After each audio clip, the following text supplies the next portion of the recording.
मुझे कुल्फी खानी है। अरे नहीं बेटा, अरे कुल्फी से गला खराब हो जाता है बेटा। अरे खाने दो ना भाई, गर्मी का मौसम है, कुछ नहीं होता है। कुछ नहीं होगा, सही कह रहे हो। अच्छा ठीक है भाई, दे ही दो, वरना ये तो जिद करता ही रहेगा। प्रदीप के कुल्फी के ठेले पर भीड़ लगी थी।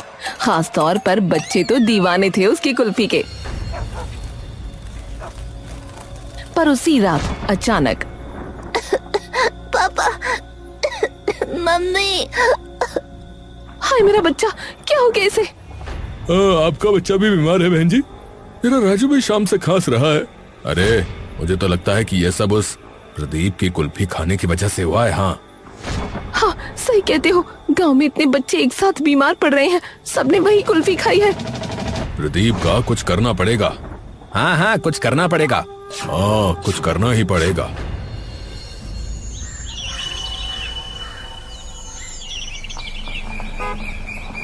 पंद्रह साल बाद राजीव अपने गांव लौटा। वो अब कोई मामूली लड़का नहीं, बल्कि शहर के एक बड़े फूड ब्रांड में कंसल्टेंट था। राजीव ने अपने पिता मुखिया दिनेश सिंह से मिलने से पहले सीधा गांव के बाजार की तरफ रुख किया, जहां कभी प्रदीप का ठेला लगता था। प्रदीप चाचा, अरे प्रदीप चाचा, अरे कहाँ हो? अरे क्या हुआ भैया? अरे पहले यहाँ वो एक खोया कुल्फी वाली कुल्फी लगाते थे ना, प्रदीप चाचा, उन्हीं को ढूंढ रहा हूँ। पास में ही चाय की दुकान पर बंटी बैठा था। वो बोला, अरे राजीव भैया, अरे आप आ गए। अरे अरे बंटी, अरे हाँ यार मैं आ गया भाई। तू अभी भी यहीं है? चाय बेच रहा है क्या?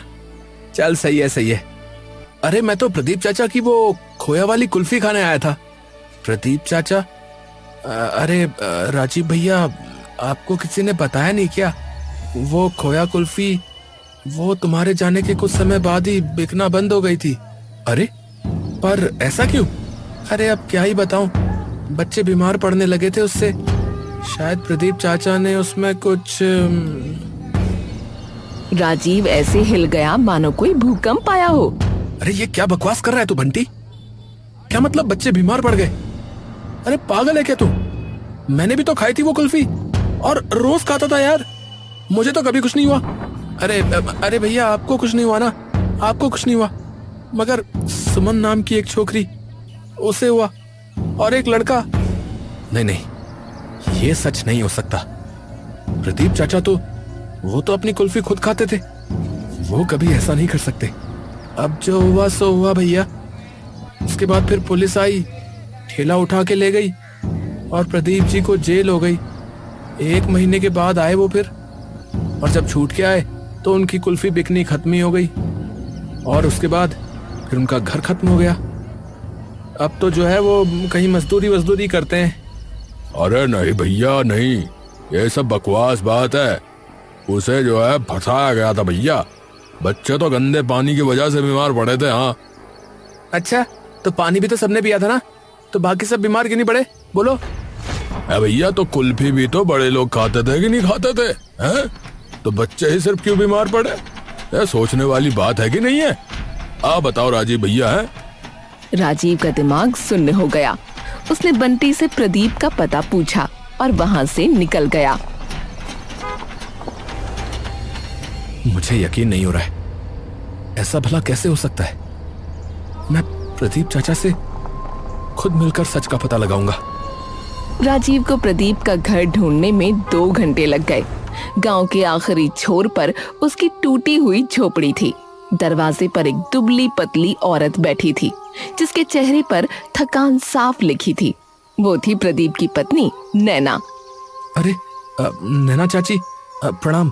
मैं राजीव, मुखिया जी का बेटा। नैना ने आंखें तो उठाईं, लेकिन पहचानने में वक्त लग गया।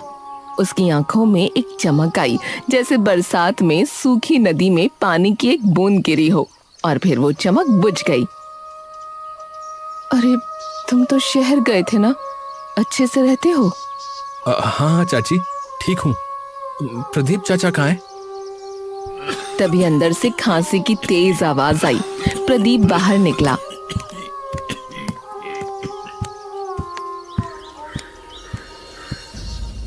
उसकी पीठ झुकी हुई थी और चेहरे पर झुर्रियां गहरी थीं।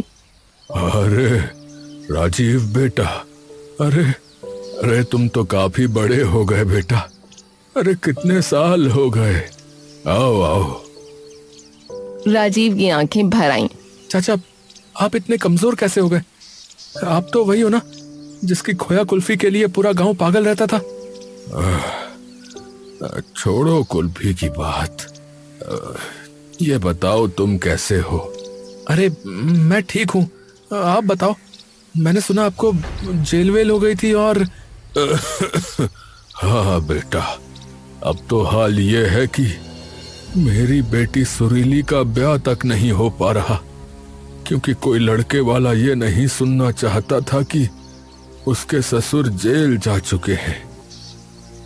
अब मैं बेटा मजदूरी करता हूँ, पत्थर तोड़ता हूँ, ये शरीर अब ये काम नहीं कर सकता, मगर कोई और रास्ता नहीं है बेटा। चाचा, आप फिर से खोया कुल्फी क्यों नहीं बनाते हो? अरे तुम पागल हो गए हो क्या? है कुल्फी कुल्फी कुल्फी? अरे वही कुल्फी जिससे बच्चे बीमार पड़ गए। तुम चाहते हो कि मैं फिर से जेल जाऊं? हैं? क्या मेरा नाम और भी जलाओगे? चाचा, मुझे यकीन है कि आपकी खोया कुल्फी में कोई गड़बड़ नहीं थी। बात जरूर कुछ और रही होगी, वरना कुल्फी तो मैं भी खाता था। अरे बेटा, छोड़ो पुरानी बातें। चलो चलो, मैं तुम्हें चाय पिलाता हूँ। तभी राजीव ने देखा कि सुरीली अपनी पुरानी किताबें बेच रही है।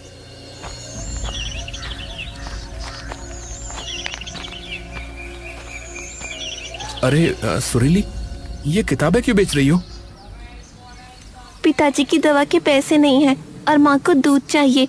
डॉक्टर ने कहा है हड्डियाँ कमजोर हो गई हैं। पर तुम तो पढ़ना चाहती थी ना? तुमने 10वीं तो अच्छे नंबरों से पास की थी। हाँ, मैं 10वीं तक पढ़ी थी, आगे नहीं पढ़ सकी। जेब खाली थी और पिताजी का नाम खराब था। राजीव के दिमाग में एक बिजली कौंधी। उसने उसी वक्त अपना पर्स निकाला। उसके अंदर जितने पैसे थे सब निकालकर उसने सुरीली के हाथ पर रख दिए। सुरीली सहम गई। ये क्या कर रहे हो राजीव भैया? हमने भीख नहीं मांगी। ये भीख नहीं है सुरीली, ये निवेश है। मैं तुम्हारे पिता की खोया कुल्फी के नाम पर निवेश कर रहा हूं, और मैं ये साबित करके रहूंगा कि प्रदीप चाचा गलत करने वाले नहीं थे, कोई और था, और मैं उसे ढूंढूंगा। अरे बेटा, ये न करो। अरे एक काम करो, अभी जाओ यहाँ से।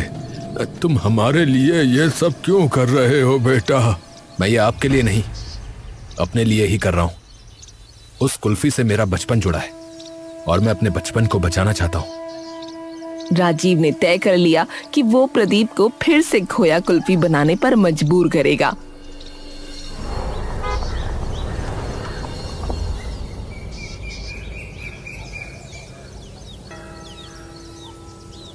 कुछ दिन बाद राजीव प्रदीप के पास सारा सामान लेकर आया।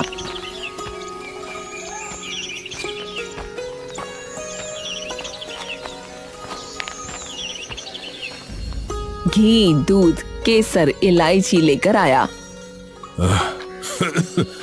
तुमने मेरी बेटी की मदद की, उसके लिए तुम्हारा बहुत बहुत धन्यवाद। लेकिन तुम मुझसे क्या करवाना चाह रहे हो? अरे तुम क्या चाहते हो? गांव वाले अब मुझे जीवित ही ना छोड़ें। ऐसा कुछ नहीं होगा, आप मुझ पर विश्वास करिए। अरे बेटा, मुझे माफ कर दो। देखो, तुम्हारा बचपन जा चुका है और मेरी खोया कुल्फी भी जा चुकी है। मैं अब उससे बहुत आगे बढ़ चुका हूँ।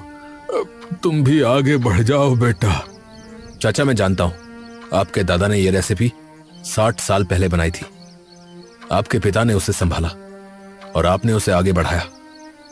क्या आप चाहते हो कि यह खोया कुल्फी की रेसिपी आपके साथ ही मर जाए? प्रदीप के हाथ कांपने लगे। वो अंदर गया और एक डायरी निकाल कर लाया।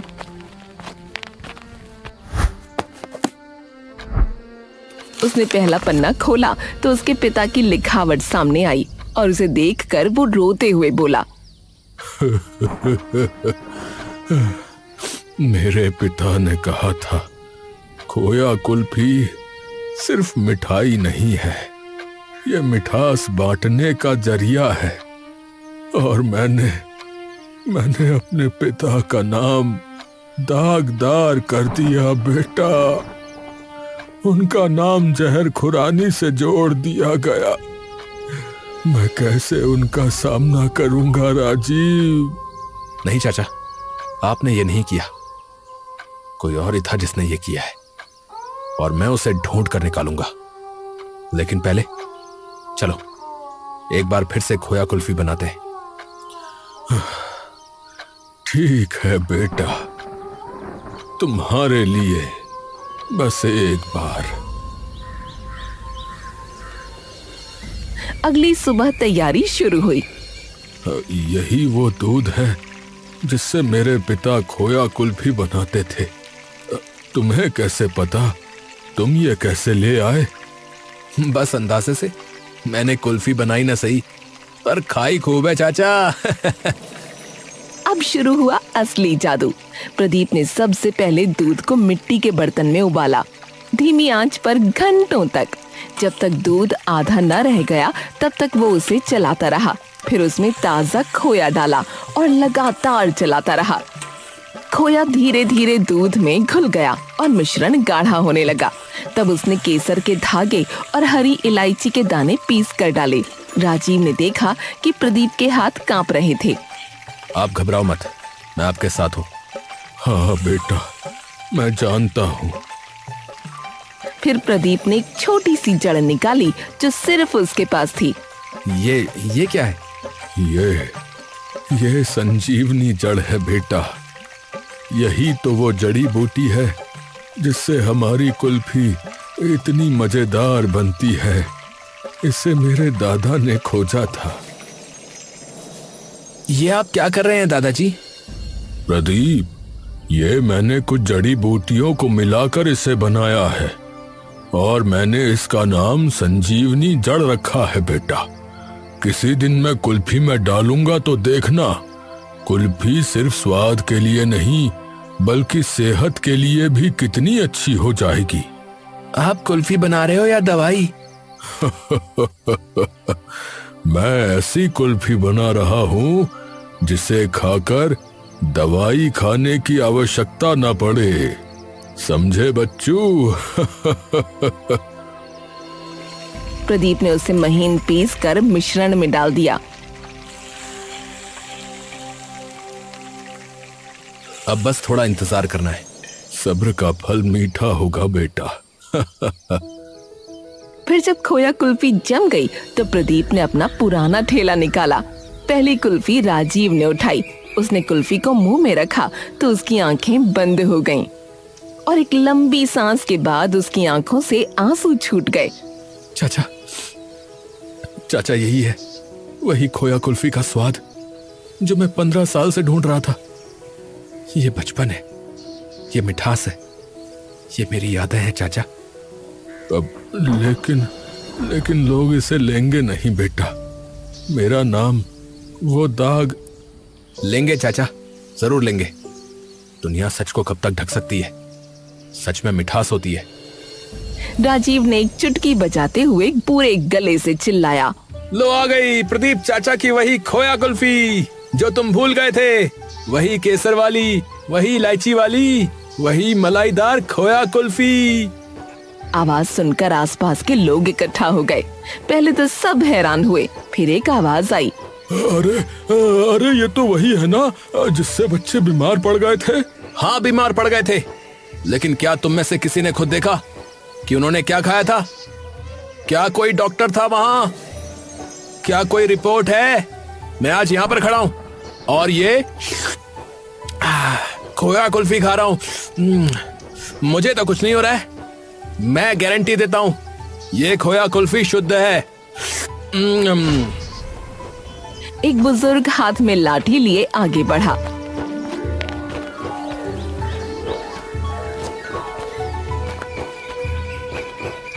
उसने कुल्फी ली, आंखें बंद करके चखी। उसकी आंखें खुल गईं। वाह, यही तो वही स्वाद, ये तो वही स्वाद है। आहा हा हा हा हा, वही खोया, वही केसर, वही सुगंध। मैं 15 साल पहले ये कुल्फी खाता था, वो भी हर रोज। हाँ आंटी, मैं पैसे बचा करके। प्रदीप बेटा, तुमने तो जादू कर दिया। धीरे धीरे लोगों ने भरोसा किया। पहले 2, फिर 4, फिर 10। उसी दिन सारी खोया कुल्फी बिक गई। प्रदीप की आंखों में आंसू थे, लेकिन इस बार वो दर्द के नहीं, वो उस मिठास के थे जो वापस लौट कर आई थी। धन्यवाद बेटा राजीव, तुम्हारा बहुत बहुत धन्यवाद। अरे धन्यवाद तो आपका, आपने मुझे वापस मेरे बचपन में पहुंचा दिया।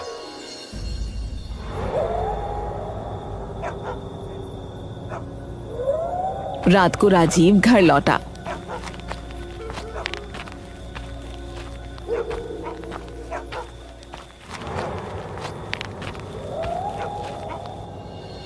उसके पिता दिनेश बरामदे में गुस्से में बैठे थे। अरे ये तुमने क्या कर दिया राजीव? हैं? ये क्या कर दिया तुमने? उस खोया कुल्फी वाले को फिर से खड़ा कर दिया। क्या तुम्हें पता नहीं कि वो दोषी है? उसके कारण 2 बच्चे गंभीर बीमार हुए थे, पूरे गांव का नाम बदनाम हुआ था। पिताजी, वो दोषी नहीं है। अरे तुम बेवकूफ हो, तुम तब यहाँ थे नहीं। अरे मैंने देखा था, बच्चे बीमार पड़े थे, उल्टियां कर रहे थे, अस्पताल में भर्ती थे। पर मैंने भी तो वो खोया कुल्फी खाई थी और हर रोज ही खाता था, और मैं तो बिल्कुल ठीक हूँ। और मेरी आइसक्रीम की फैक्ट्री का क्या है?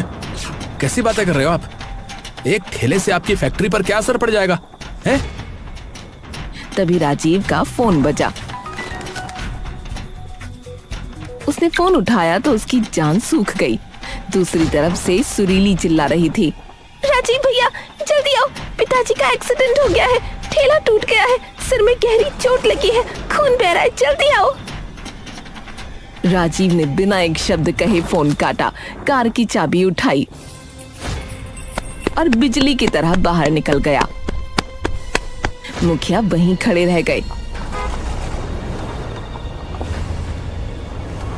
राजीव अस्पताल पहुंचा तो नैना और सुरीली फूट फूट कर रो रही थीं। डॉक्टर साहब प्लीज मेरे पिताजी को बचा लो, मेरे पास कुछ नहीं है। देखो बेटा, तुम्हारे पिता के सर पर बहुत गहरी चोट लगी है। ऑपरेशन के बिना ये रात नहीं निकलेंगे, ऑपरेशन करना ही पड़ेगा। इलाज में कम से कम 50,000 रुपए लगेंगे। 50,000? हाय मेरा प्रदीप, हाय अब क्या होगा भगवान। राजीव ने अपनी जेब से क्रेडिट कार्ड निकाला और डॉक्टर के हाथ पर रख दिया। आप ऑपरेशन थिएटर तैयार करो। 50,000 नहीं, 5 लाख भी लगे तो भी मैं दूंगा। ठीक है। ऑपरेशन शुरू हुआ। रात भर राजीव जागता रहा। सुरीली रोती रही, नैना बेहोश हो गई।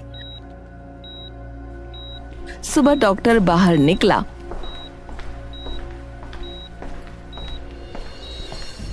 देखिए, मरीज को होश आ गया है, आप लोग मिल सकते हैं। हालांकि मैं आपको बता दूं कि यह कोई आम एक्सीडेंट नहीं है। आप लोग इसकी जांच करवा लें तो ज्यादा बेहतर रहेगा, क्योंकि ऐसा लग रहा है कि किसी ने इन्हें मारने की कोशिश की है। मैं भी दरअसल ऐसा ही सोच रहा था, क्योंकि प्रदीप चाचा तो बिल्कुल किनारे पर चलते हैं, तो भला कोई टकरा कैसे सकता है इनसे। फिलहाल पहले चाचा से मिलते हैं। राजीव अंदर गया। प्रदीप की आंख खुली थी, पर सांस मुश्किल से आ रही थी। राजीव बेटा, बेटा मेरा ठेला, वो ठेला। चाचा, ठेला टूट गया, मगर आप ठीक हो जाओ, फिर हम नया ठेला बनाएंगे, उससे भी अच्छा।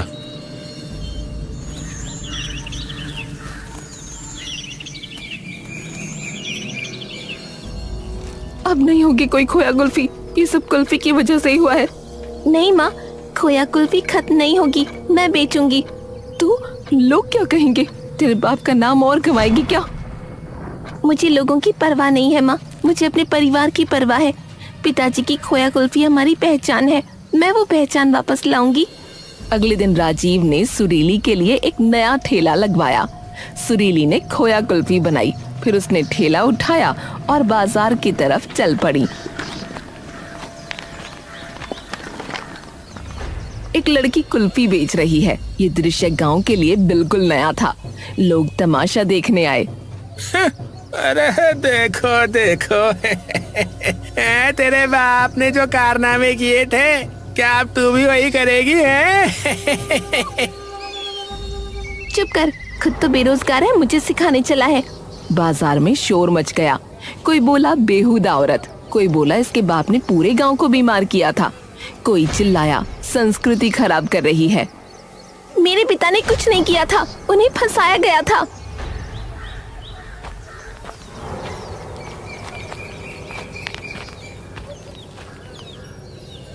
सुरीली सही कह रही है, प्रदीप चाचा बेकसूर थे और अब मैं वो सब सामने लाऊंगा जो 15 साल से छिपा है। अरे भैया तुम्हें जो करना करो, हम तो ये कुल्फी बिल्कुल नहीं खाएंगे, बता रहे हैं। हाँ भैया हम तो ना खाएंगे। कैसी बेशर्म लड़की है। और हाँ सुन लो भैया, इधर उधर मारी मारी फिरने वाली लड़की से ब्याह भी कोई नहीं करता भैया। हमारा कहीं की। लेकिन कुछ लोग थे जिन्हें यकीन था। उन्होंने कुल्फी खरीदी भी और खाई भी। उधर राजीव ने सबसे पहले उन परिवारों को ढूंढा जिनके बच्चे बीमार पड़े थे। अब वही बच्चे जवान हो चुके थे। उनसे और उसके घर वालों से जो सच्चाई सामने आई, उसने राजीव को हिलाकर रख दिया। उस समय मुखिया जी का नया आइसक्रीम का काम शुरू हुआ था, हमने उनकी आइसक्रीम खाई थी। उसमें जाने क्या था कि बच्चों ने वो खाई और बीमार पड़ गए, मगर फिर मुखिया ने डरा दिया। डर के मारे हम सब चुप हो गए और प्रदीप गरीब था, उस पर इल्जाम लगा दिया गया। असल में ये उनकी चाल थी। वो प्रदीप की 50 साल पुरानी कुल्फी को खत्म करना चाहते थे ताकि उनका व्यापार फल फूल सके। राजीव के हाथ कांपने लगे। नहीं नहीं नहीं, ये नहीं हो सकता, यही सच है। यही सच है बेटा, यही सच है। उसने पुलिस में शिकायत दर्ज करवाई और पुरानी मेडिकल रिपोर्ट ढूंढनी शुरू की, लेकिन कुछ नहीं मिला।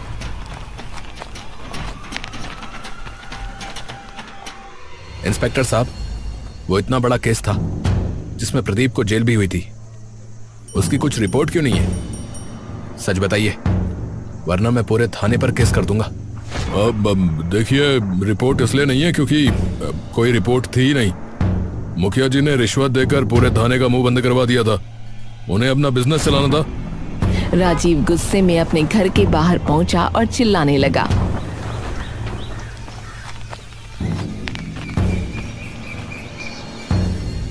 पिताजी, आपने एक निर्दोष व्यक्ति का जीवन बर्बाद कर दिया।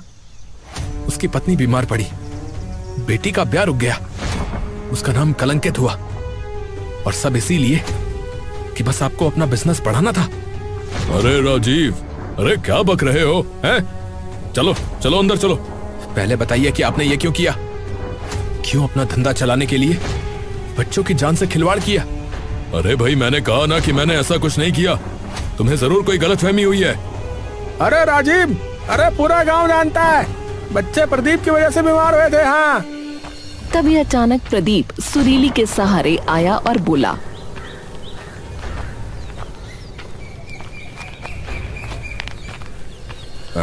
मुखिया जी, अब लगता है वो समय आ गया है कि मुझे भी सच बता देना चाहिए।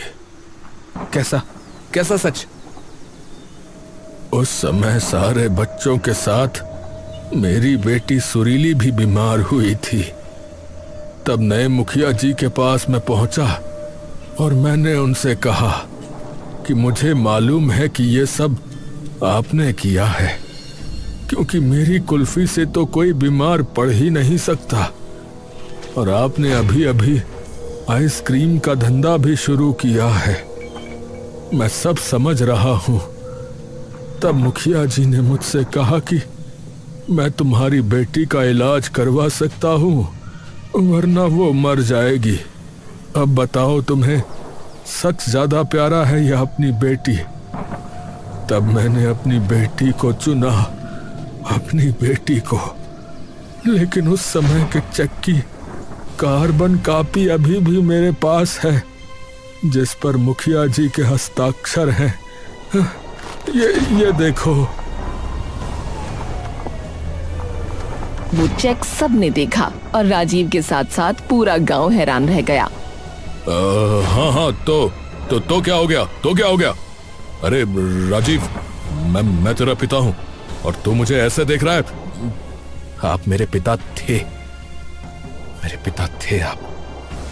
अब आप सिर्फ एक अपराधी हैं और मैं आपको सजा जरूर दिलवाऊंगा। अरे बेटा सुनो। मुखिया दिनेश सिंह मुर्दाबाद, मुर्दाबाद, मुर्दाबाद, मुर्दाबाद।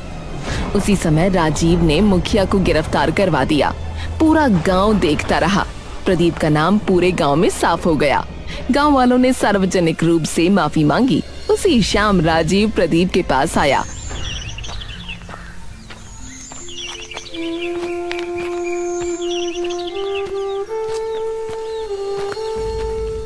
आपकी खोया कुल्फी अब सिर्फ गांव के लिए ही नहीं होगी।